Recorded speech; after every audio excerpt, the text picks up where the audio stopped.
C'est évidemment émouvant, je n'ai pas grand-chose à ajouter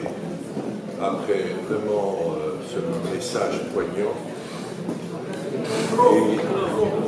oui, vous m'entendez. Je suis évidemment très honoré, même bouleversé de cet honneur. Je ne sais pas si je le mérite. Je pense que la seule façon de réagir pour moi, c'est de rappeler que je fais partie d'une équipe et que derrière moi, il y a les Rencontres pour la paix, cette ONG qui a été fondée par le sénateur Jean Verstappen il y a pas mal d'années, feu Jean Verstappen, et que nous essayons de prolonger, qui se réunit régulièrement au siège, actuellement au siège du CDH, et parmi lesquels nous trouvons des coopérations et des contributions éminentes. Je pense évidemment à celle du colonel Marshall, qui est fondamentale. Je crois qu'il a autour de lui donné du courage à toute une équipe, et évidemment Martine Sioun et Chris Debeul, avec lesquels nous travaillons pour l'instant le dossier du danger de, comment je dirais, mandat d'arrêt abusif qui viennent de Kigali et qui menacent d'extradition une série de personnes qui n'ont absolument rien à se reprocher, si ce n'est d'être opposants à un régime qui viole terriblement les droits de l'homme au point que il devra un jour répondre à une des instructions les plus sérieuses qui a été menée dans un pays tout à fait indépendant par rapport à la crise des Grands Lacs qui est l'Espagne. Là, je salue la présence de Juan Carrero, auquel on doit, dans l'inspiration de notre ami Steven, voilà. Et évidemment, ça nous inspire quand nous pensons au réseau international des femmes pour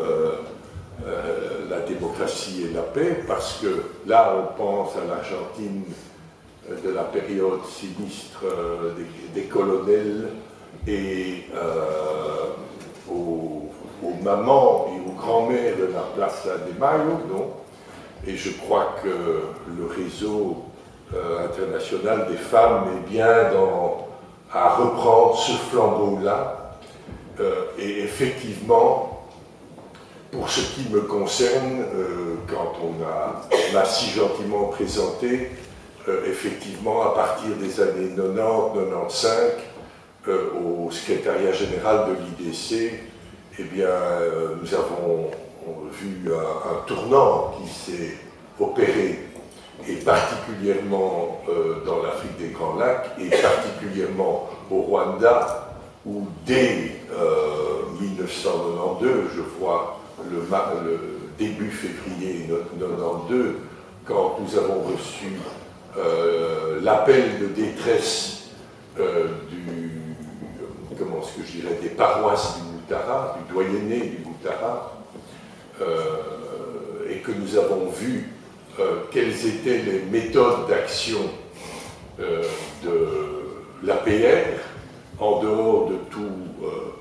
je dirais, conflit ou bataille militaire,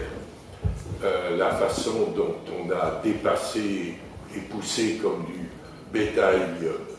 tous les paysans qui vivaient dans cette région prospère,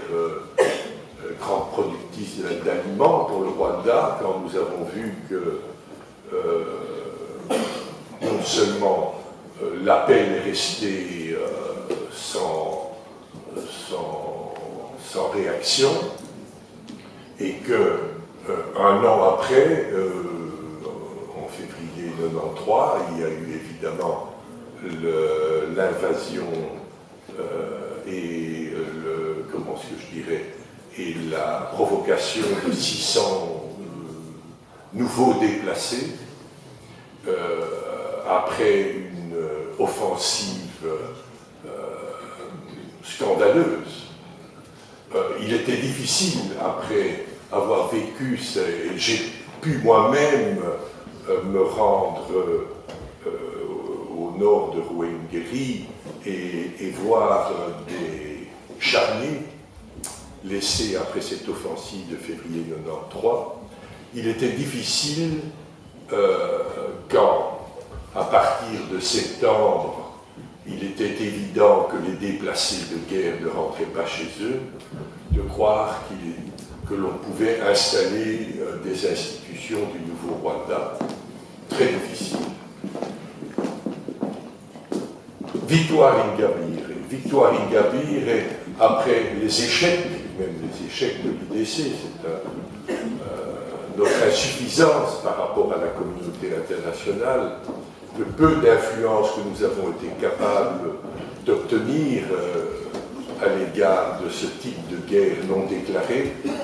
et cruelle, et qui visait à vider des régions entières de toute population. Eh bien, Victoire Ingabire, c'est un peu le signe que notre combat, nos échecs du passé, sont au fond une très bonne préparation, que le gant a été relevé par Victoire Ingabire, elle le paye comme prisonnière politique, mais Victoire Ingabire, ça représente non pas des regrets nostalgiques, mais un pas vers l'avenir. Le régime de Kigali est condamné, et il est condamné par l'incarcération qui se prolonge de Victoire Ingabire. Mon prix,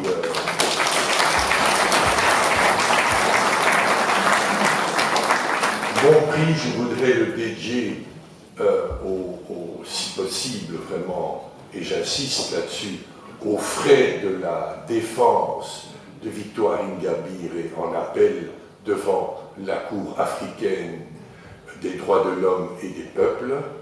Et je pense que c'est un épisode, en plus de ce que nous attendons encore de l'instruction espagnole et des mandats espagnols, qui n'ont pas pu être exécutés, on l'a vu en Angleterre dans l'affaire Karak et Karenzi. On l'a vu peut-être aussi vis-à-vis de l'Afrique du Sud. Peut-être qu'un jour, d'autres situations se présenteront, mais et du côté de la Cour africaine des droits de l'homme et des peuples et l'instruction espagnole de l'autre côté, eh bien, je pense que le régime ne pourra pas échapper à la vérité de la justice, et qui seule permettra une authentique réconciliation. Merci à tous.